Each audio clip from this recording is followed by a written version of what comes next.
Fala galera, tudo bem com vocês? Sejam bem-vindos aqui novamente ao Bia Vida.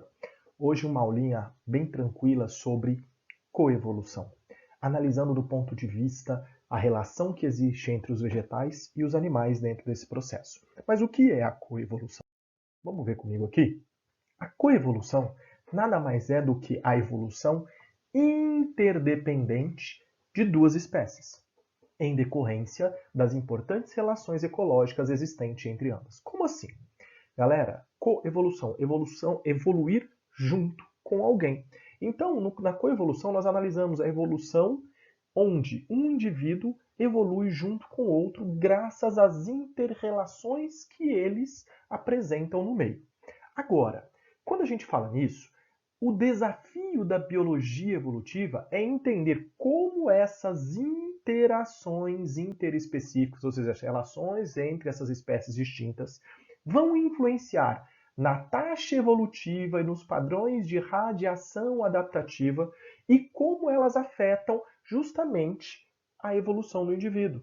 Como essas interações afetam e como essas interrelações elas interferem no padrão de evolução dos dois grupos, ok? Agora, quando a gente fala em interações interespecíficas, o que a gente quer relatar? A gente fala normalmente em mutualismo, predação, competição, parasitismo, que são relações interespecíficas muito comuns na natureza e que permitem aos organismos que os organismos evoluam juntos, onde um ou ajuda ou interfere no desenvolvimento do outro. Nesse contexto, o nosso foco de hoje analisa a evolução, a coevolução entre as angiospermas e os animais. Mas por que existe essa condição? Lembrando que as angiospermas são o grupo de vegetais mais evoluídos. E dentro dos animais, principalmente a relação das angiospermas com os insetos, que mostram esse fator de coevolução.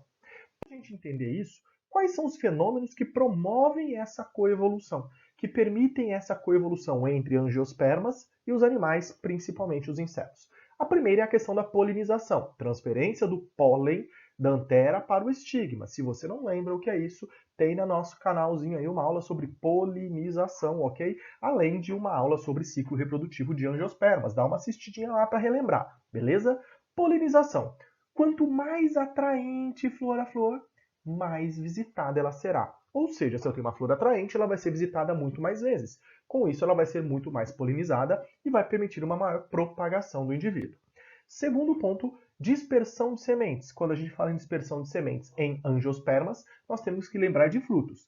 Plantas que geram frutos nutritivos atraem muito mais os animais. Com isso, o animal vai comer o fruto para se alimentar, leva a semente consigo, ou dentro do seu tubo digestório, ou ele leva a semente e espalha em outros lugares, favorecendo essa expansão e uma evolução conjunta dos dois.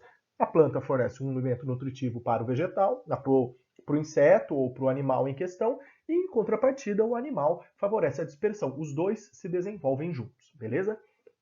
Terceiro ponto, a herbivoria. Isso acontece em que sentido? Algumas plantas produzem substâncias tóxicas. Essas substâncias tóxicas vão atrair dentro de um processo de seleção. Como assim? Alguns animais são mais suscetíveis ou menos suscetíveis àquelas toxinas. Aquelas que são menos suscetíveis conseguem relacionar-se com aquele vegetal, em contrapartida o outro não. Então eles conseguem atuar juntos nessa condição.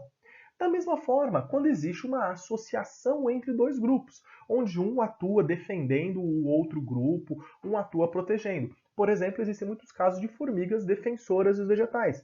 A presença de formigas dentro ou sobre esses vegetais impede que outros se desenvolvam junto ou que outros animais cheguem até ele. Isso é importante ressaltar, beleza? Para a gente ilustrar isso, vou pegar dois exercíciozinhos ali. Olha comigo nessa questão. O número de iguais de duas variedades de plantas de espécie 1 e 2 foram introduzidos em determinado ambiente. Eu peguei duas espécies distintas, com a mesma quantidade de indivíduos, e introduzimos no mesmo ambiente. Depois de diversas gerações, verificou que só a 1 ficou abundante. O que aconteceu? A 1 não foi submetida à seleção natural? Mentira! Todo organismo é submetido à seleção natural. Então está errada essa afirmativa. 2. A 1 sofreu mutação vantajosa induzida pelo ambiente? O ambiente induz mutações? Não, as mutações são sempre casuais e espontâneas. C. Um apresentou maior capacidade de adaptação ao meio, o que aumentou suas chances de sobreviver e deixar os descendentes? Essa é uma boa questão. Isso é uma boa alternativa. D. 2 possuía maior número de alelos recessivos. Você consegue afirmar isso e falar que isso leva à letalidade? Você não consegue afirmar porque você não fez uma análise genética para identificar essa questão da letalidade. Então, errado. 2. Através do processo de convergência adaptativa, se transformou em 1. O 2 mudou de espécie, virou 1? Não. Logo, correto, alternativa C na nossa questão.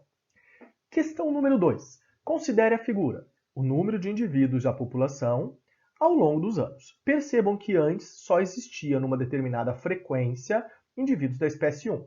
A partir de determinado momento, a espécie 2 foi inserida nessa população. Após essa inserção, as duas espécies tiveram um aumento na quantidade de indivíduos da sua população.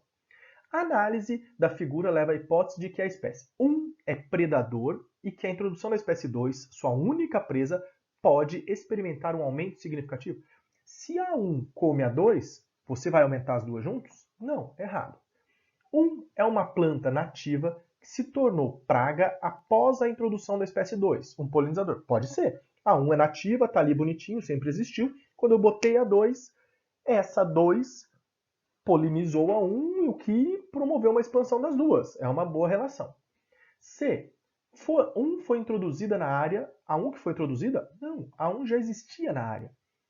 D. 2 foi introduzida na área? Sim. E passou a competir quando há competição, alguém perde. Não foi o caso. E. 2 é um parasita. 2 é um parasita e que mantém controle da 1? Errado. Então a alternativa correta, a alternativa D. Galera, D de ônibus, desculpa, B. Gente, atenção, quando a gente fala em coevolução, a gente tem que analisar um conjunto, a ação conjunta desses dois organismos, ok? Sempre relacione essa ação. Tranquilo? Sempre busque essa análise, essa interação, que é bem tranquilo para vocês identificarem isso, beleza? Foi sempre e é sempre um prazer imenso, uma satisfação enorme. Lembra sempre lá, bio é vida. Mateuzinho com vocês, beijo e até a próxima.